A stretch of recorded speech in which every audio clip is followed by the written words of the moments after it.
I read this. It was making my blood boil. And I don't care. I have never run cover for Rudy Giuliani or anybody else who may have their hand in the till. And I certainly haven't for Hunter Biden. So I applaud you for writing this book.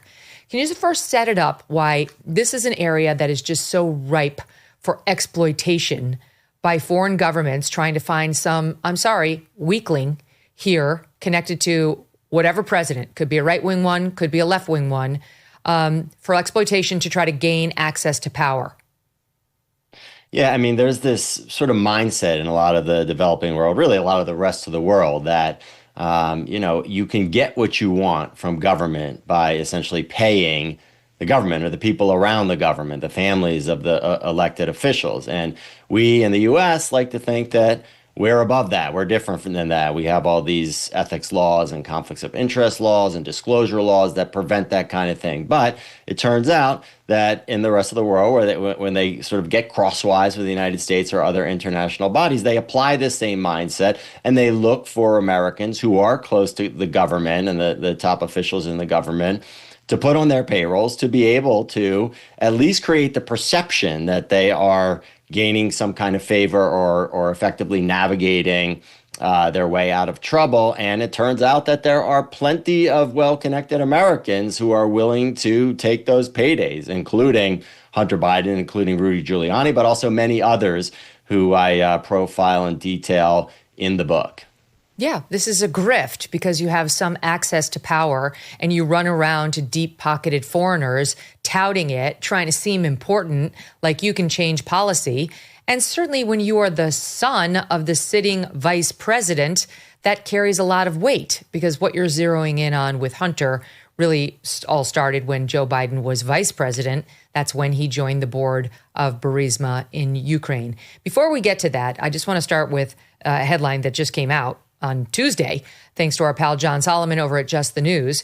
And the headline is, Joe Biden's team blocked the CIA from distributing report on son Hunter's Ukraine business dealings. And what Solomon is reporting, that back when Joe Biden was vice president, it was February of 2016, his team intervened, his vice presidential team intervened to prevent the CIA from disseminating an intelligence report to policymakers about the senior Ukrainian officials' perceptions regarding Hunter Biden and his dealings in Ukraine. In other words, they were going to tell policymakers in the United States, the CIA was, that the Ukrainians think Hunter Biden is a joke and are rolling their eyes at these professions by Joe Biden that we're not corrupt, but foreign countries like Ukraine are, while his own son was on the take.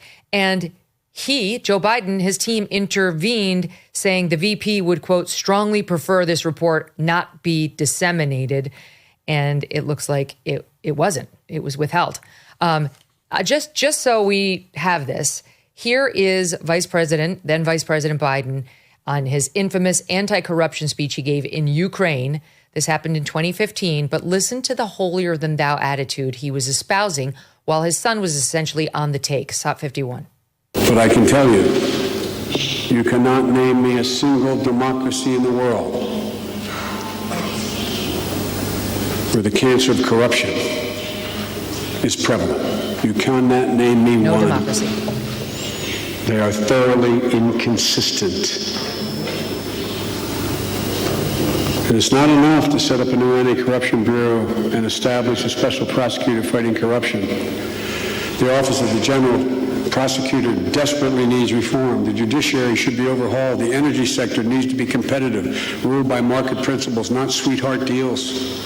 It's not enough to push through laws to increase transparency with regard to official sources of income. Senior elected officials have to remove all conflicts between their business interest and their government responsibilities. Lecture. Democracy in the world, that system pertains. Just the News reporting that these Ukrainian officials, quote, viewed the alleged ties of the U.S. vice president's family to corruption in Ukraine as evidence of a double standard within the United States government toward matters of corruption and political power, according to the CIA. And there it is in a nutshell, Ken. I mean, there it is in a nutshell. That's That's what was happening. Yeah, and it's not just that it's a double standard, though I think certainly it is. And we saw this pattern play out where Hunter Biden was working for individuals and companies that were targeted by U.S.-backed, not just U.S.-backed, but anti-corruption initiatives that were backed by his own father around the world. It wasn't just in Ukraine. But this also gets at this other theme that, like, the perception is important here. It's not just that, you're paying Hunter Biden to effectuate some change in U.S. policy to get the U.S. to back away from a given prosecution or to enact energy policies that were more favorable to the Ukrainian gas company for which he was working, but rather that there's an importance that there's a weight that is associated with having Hunter Biden on your payroll in Ukraine. So the Ukrainian prosecutors who are being encouraged by Joe Biden to pursue corruption kind of look at it and say, wait a minute, that here is the son of the vice president who is telling us to pursue corruption. The vice president is the son is working for one of the targets of the of this anti-corruption campaign. That's certainly a mixed message, the most charitable way to perceive it, the more cynical way to perceive it. And not qualified to be there. Protection. It's one thing if Hunter had had a lifetime in the oil and gas industry, still wouldn't have been great, but at least you'd say, all right, I mean, on paper, at least you can sell it. He didn't. There was absolutely no basis for him to be there other than to curry favor with his father. And your reporting is that's exactly why Burisma put him there. Yeah, and it is something where they, the prosecutors are going to think twice when they see that the son of a very important a U.S. public official who is very important to the U.S. policy towards Ukraine is essentially sitting on the board of this entity that the U.S. is targeting. It's again, it's like a mixed message at best, but it could be seen as protection, like that they are paying for protection from this prosecution that the U.S. is encouraging. And I think that very much comports with the post-Soviet mindset that prevailed in Ukraine at the time and still. And so you could see where the motivation would be for the Ukrainians or for anyone else who was in a similar position where they were being targeted by a U.S.-backed anti-corruption initiative to look for that kind of protection and see Hunter Biden as the type of person who could provide it. Right. What an opportunity for Hunter, whether it was with the Chinese or the Ukrainians or the Romanians. There opportunity abounded for him to line his own pockets, never mind what it would cost the United States or his father. Now, there is reason to believe that Joe Biden paved the way for him. You've got a quote from Devon Archer, who I did not realize was previously an Abercrombie and Fitch model. You taught me that. But Devon Archer was his business partner and best friend. And those two, plus a guy named Chris Heinz of Heinz Ketchup fame and fortune, originally formed this business venture, Rosemont Seneca. Eventually, Chris Heinz got a touch of like morality where he looked at these other two and said, I'm not sure I want this association or whether this is going to a good place. And he pieced out. But Devon Archer and Hunter stayed in business together. And you point out in the book that Devon Archer says Joe Biden used to call people and he said, you do something for me, you're a friend. You do something for my son, you're a friend for life. Yeah, so even if we accept the argument at face value that the Bidens have made and Joe Biden has made himself and Karine Jean-Pierre made from the White House podium, that Joe Biden never specifically talked with Hunter or Hunter's business partners about these foreign business ventures, you see right there that the message is communicated. It's the same sort of wink and nod that we're talking about the Ukrainians wanting to avail themselves of by putting him on this board, that Joe Biden is telling these foreign business partners that, like, he sort of endorses it is that they're doing with Hunter, so that even if he doesn't know the specifics of it, it is certainly sending the message to these foreigners that, hey, you're getting what you're paying for. Mm-hmm. Okay, so clearly that was the deal where Joe Biden kind of blessed it. Hunter went over there and worked it and sold it. And ultimately, Joe Biden pardoned Hunter Biden for all of it. And you do point out in the book that there's a reason that pardon, that sweeping pardon he gave his son, after all the protestations, I will never pardon Hunter, I'm not pardoning Hunter, and then all the Democrats saying, we believe him, it's not going to happen. he did pardon Hunter, and you say there's a reason it went back to January 1st, 2014.